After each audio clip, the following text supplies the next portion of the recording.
Welcome back ناظرین، programme سعید الشعور میں ہم واپس آ چکے ہیں۔ مزاری صاحب کا بہت حسین اور بہترین تجزیہ سن رہے ہیں ہم روزہ اور صبر پر۔ میں آپ کو ان کے درمیان زیادہ حائل نہیں ہونا چاہتا۔ جی مزاری صاحب، ہم بات کر رہے تھے اس میں کہ جو بھوک اور پیاس سے ہی تعلق ہے اس کو۔ بھوک اور پیاس، دیکھیے اسلام کی خوبصورتی یہ ہے کہ اسلام ظاہر سے باطن تک آپ کو سفر کرواتا ہے۔ اسلام آپ کو یہ کہتا ہے وَاسْتَعِینُوا بِالصَّبْرِ وَالصَّلَاةِ کہ مدد مانگو صبر سے اور صلاۃ سے۔ واہ، تفسیر میں آپ پڑھتے ہیں تو ظاہری اعتبار سے اس کی ایک تفسیر یہ بھی بیان ہوئی ہے کہ صبر سے مراد روزہ ہے اور صلاۃ سے مراد نماز ہے، یعنی جب آپ مشکل میں ہوں تو آپ روزے سے اور نماز سے مدد مانگیں۔ اس کی باطنی تفسیر وہ ایک الگ موضوع ہے کہ صبر سے مراد کیا ہے اور صلاۃ سے مراد کیا ہے، اس وقت میں اس پہ بات نہیں کرنا چاہتا ہوں۔ ظاہری اعتبار سے یعنی صبر اور صلاۃ یہ دونوں آپ کے مددگار ہیں۔ صحیح فرمایا، دونوں آپ کے مددگار ہیں، دونوں مددگار، دونوں مددگار ہیں۔ تو صبر و صلاح، اور حکم اس نے دیا ہے جو سب کا مددگار ہے، جو مددگاروں کا بھی حاکم ہے۔ جو مددگاروں کا مددگار ہے۔ واہ واہ، اس پروردگار نے حکم دیا ہے کہ مدد مانگو صبر سے اور صلاح سے۔ اس کا مطلب یہ ہے کہ زمین پر بھی ہمارے پاس بھی پروردگار کے دیے ہوئے ایسے فیوز ہیں جن سے مدد مانگنے کا وہ حکم دے رہا ہے کہ صبر سے مدد مانگو، صلاح سے مدد مانگو۔ اچھا، صبر کی جب ہم بات کر رہے ہیں اور صبر سے مراد روزہ ہے تو اسے مدد مانگنے سے کیا مراد ہے؟ یعنی جب ہم صبر سے مدد مانگتے ہیں تو اس کا مطلب یہ ہے کہ پروردگار، جیسے میں نے آیت ابتدا میں تلاوت کی کہ ربنا افرغ علینا صبرا، پروردگار ہم پہ صبر انڈیل دے۔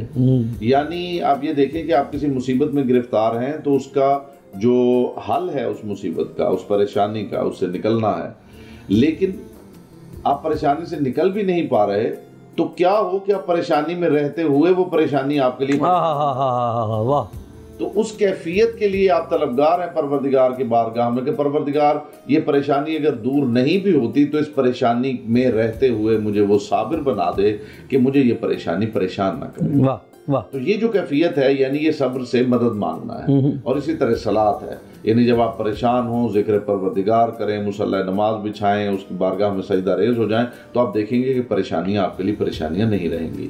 جو بات ہم کر رہے تھے کہ ظاہر سے باطن تک، دین آپ کو ظاہر سے باطن تک لے کے جاتا ہے، اور ظاحر بھی ایک نہیں ہے اور باطن بھی ایک نہیں ہے، ظاہر کے 70 ظاہر ہیں اور باطن کے 70 باطن ہے۔ واہ، تو یہ گہرائی ہے اسلام کی۔ اسلام کے ہر حکم کے 70 ظاہر ہیں اور 70 باطن ہے۔ اگر آپ ایک ظاہر ہی کو سمجھ لیں تو میں سمجھتا ہوں کہ بہت بڑی بات ہے، حالانکہ 70 ظاہر موجود ہیں۔ ظاہر کا ظاہر موجود ہے، پھر اس کا ظاہر موجود ہے، اور اگر آپ باطن کی طرف محو سفر ہوں تو پھر ایک باطن ہے، پھر دو باطن ہے۔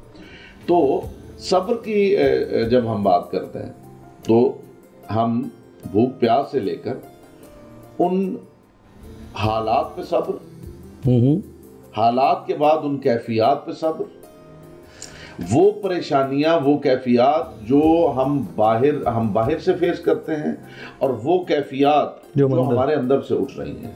اندر کی کیفیات میں بہت بڑی پریشانیاں، مثلا جیسے میں نے بات کی کہ آپ ہر وقت سوچ رہے ہیں کہ فلاں شخص مجھ سے جیلس ہے، فلاں شخص، اور ایسا بہت لوگ سوچتے ہی رہتے ہیں اور بے تکا بھی سوچتے ہیں، یعنی کئی دفعہ ایسے لگے ہوتے ہیں کہ میں بہت ہی یہ مجھ سے حاسد ہے۔ اچھا، یہ بھی ہم کسی اور وقت پہ بات کریں گے، فی الحال آپ اس کو جو ہے وہ کنٹینیو کیجئے۔ حالانکہ حدیث رسول اللہ صلی اللہ علیہ وآلہ وسلم کہ انہوں نے محسود ہونے میں فخر کیا ہے۔ محسود اسے کہتے ہیں جس سے حسد کیا جائے۔ انہوں نے مقام فخر پہ کہا ہے نحن محسودون، ہم وہ ہیں جن سے حسد کیا جاتا ہے۔ سبحان اللہ۔ تو یہ یعنی ایک شخص آپ سے حسد کر رہا ہے اور آپ اندر کڑ رہے ہیں، اس کیفیت کو ثابت قدمی کے ساتھ ٹالریٹ کرنا اور اس کیفیت کو اس منزل تک لے جانا کہ اس حسد کے بدلے میں آپ کے دل میں حسد پیدا نہ ہو، یہ مقصود روزہ ہے، اور اسی کا نام صبر ہے۔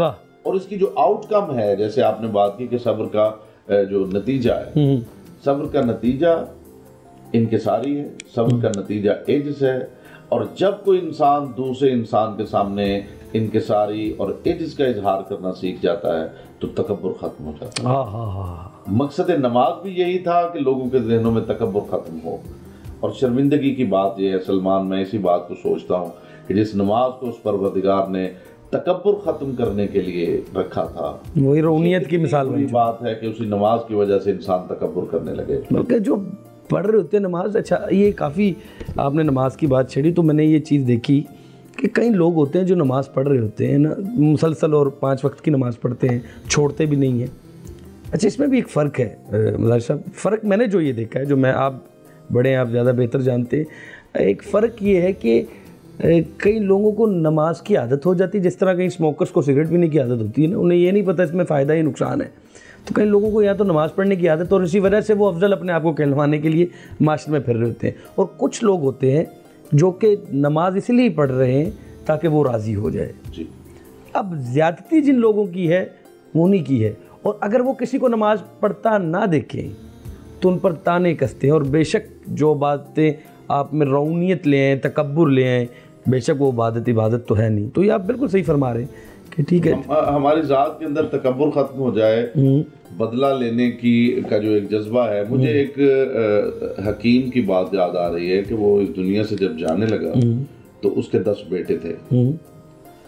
10 بیٹوں کو اس نے بلایا اور بلا کے کہا کہ میرے آخری سانس ہیں, میں تمہارے لیے کوئی جائیداد نہیں بنا سکا, میں نے تمہارے لیے کوئی مال و دولت اکٹھا نہیں کیا, لیکن میرے پاس ایک قیمتی چیز ہے جو میں تمہیں دینا چاہتا ہوں. سبحان.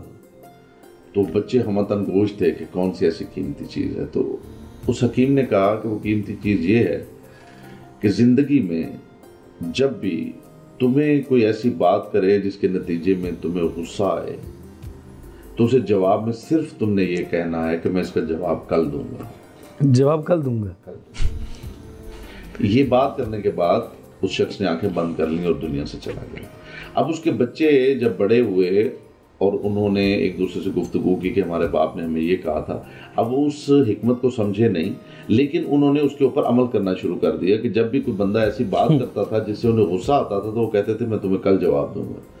اور انہوں نے بار بار یہ دیکھا کہ جب وہ دوسرے دن جواب دے رہے تھے تو اس وقت ان کے اندر غصہ نہیں تھا, یعنی وہ صرف جواب ہی تھا, وہ صرف جواب تھا, اس کے اندر غصہ نہیں تھا.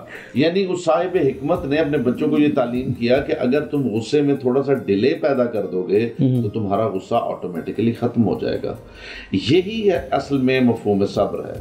صبر کا مطلب یہ ہے غصے کو برداشت کر لینا. یس, جس کیفیت سے آپ گزر رہے ہیں, جس پریشانی سے آپ گزر رہے ہیں, آپ کا جی چاہتا ہے کہ میں ابھی اس کا جواب دوں. اگر آپ اس جواب میں تھوڑا ڈیلے پیدا کر لیں تو آپ دیکھیں گے کہ اگلی دفعہ جب آپ جواب دیں گے تو وہ ایک حسین جواب ہوگا, اس کے اندر غصے کا کوئی پہلو نہیں. بالکل, کیونکہ آپ نے غصے کو تو مار ہی دیا نا, مار ہی دیا اس کو, یعنی ڈیلے دے کے, غصے کو ڈیلے دے کے یہ آپ نے ختم کر دیا. ظاہری بات ہے, یہی ہم روزے میں بھی کرتے ہیں کہ جو پہلے روزہ رکھ رہا ہے بندہ, شروع میں اس کو پہلا روزہ رکھا تو وہ پیاس لگی, لیکن اس کے بعد جب وہ ایک عادی ہو جاتا ہے اسے روزے میں لذت محسوس ہونے لگتی. وہ صبر کی بھی لذت ہے, وہ روزے کی بھی لذت ہے, اور وہ خدا کی طرف سے عنایت کردہ بھی لذت ہے. اور اس لذت کے ماحول میں ناظرین ہم یہ چیزیں آپ تک پہنچانا چاہ رہے ہیں کہ صبر کا دامن مت چھوڑیے, کیونکہ جتنی صبر میں لذت ہے شاید ہی اللہ نے کوئی ایسی چیز دنیا میں رکھی ہے کہ جس میں اتنی لذت موجود ہو. کیونکہ وہ خدا تعالیٰ فرماتا ہے کہ میں تمہارے ساتھ کھانے میں شامل نہیں ہوں, میں تو کسی چیز میں شامل بھی نہیں ہوں, اور کسی چیز میں تمہارے ساتھ بھی نہیں ہوں. ہاں ہوں ساتھ, لیکن ویسے ساتھ نہیں ہوں, لیکن صبر کرنے والوں کے ساتھ ہوں میں. تو صبر چیز ایسی ہے کہ جس میں لذت اللہ نے اتنی رکھی ہے کہ جس نے خدا کے ساتھ ہونا ہے وہ صابرین کے ساتھ ہے, لہٰذا تم بھی صابر ہو جاؤ تاکہ وہ تمہارے ساتھ ہو جائے. اچھا مظہر صاحب, آخری سوال ہے, پروگرام تقریباً اپنے اختتام تک پہنچ چکا ہے. آپ ہمیشہ ایسی گفتگو کرتے ہیں کہ بیچ میں ایک چیز, ایک وہ جو لذت ہے جو ایک ہے نا, اس لفظ کو کس طرح ادا کروں گا میں, کہ ایک تھوڑی سی گنجائش رہ جاتی ہے کہ کاش وقت ہوتا, اور جو ہے میں اگلی دفعہ کوشش کروں گا کہ میں کم بات کروں تاکہ میں آپ کو زیادہ موقع دوں اور آپ ناظرین تک زیادہ. اچھا, یہ ثمرات صبر جو ہیں, جب انسان نے روزہ رکھا ہے اور ثمرات صبر ہیں, وہ کیا پیدا ہوتے ہیں, وہ کیا دیکھتے ہیں؟ مثلا روزہ رکھا ہے, صبر کیا اس نے, اب کیا ثمرات کیا ملیں گے اسے؟ دیکھیے, صبر کے ثمرات میں پہلا ثمر جو ہے وہ صابر کی ذات ہی کو مل جاتا ہے.